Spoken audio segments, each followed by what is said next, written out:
আর কিছুদিন পর সামনেই রয়েছে পাকিস্তান সুপার লিগ PSL, যেখানে 3টি ভিন্ন দলে আছেন 4 টাইগার ক্রিকেটার।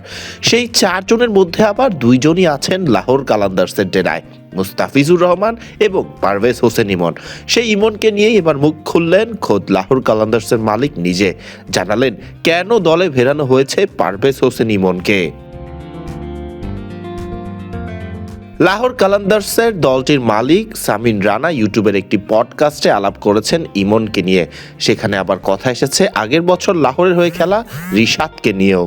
রিশাদ হোসেনকে দলে ফেরানো নিয়ে সামিন জানান, ইমনকে মানুষ কম চেনে যেমন রিশাদকে চিনত না। আগের বছর যখন আমরা রিশাদকে নিয়েছিলাম তখন মানুষ বলতো এটা কাকে নিলে। এখন সে 2 কোটি 3 কোটি বিট পাচ্ছে।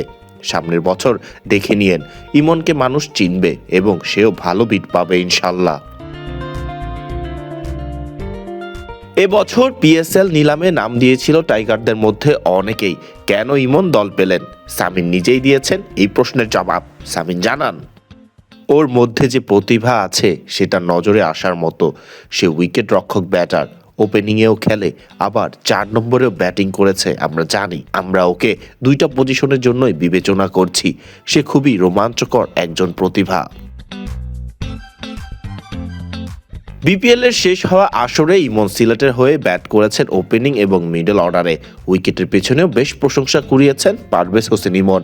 এবার দেখার পালা পাকিস্তান সুপার লিগে কতটা নজর কাটতে পারেন ইমন নিজের ব্যাটিং, বোলিং এবং উইকেট কিপিং দিয়ে। এর আগে নিলামে প্রথম ডাকে অবিকৃত থাকা পারভেজ হোসেন ইমনকে দ্বিতীয় ডাকে দলে নিয়েছিল লাহোর কালান্দার্স, যেখানে আগের আসরে ছিলেন রিশাদ, সাকিব এবং মেহেদী হাসান মিরাজ।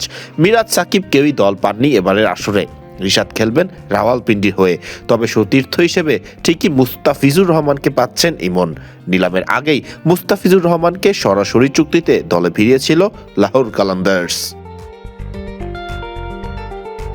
ফারদিন রহমান সকাল, বিটি ক্রিক টাইম।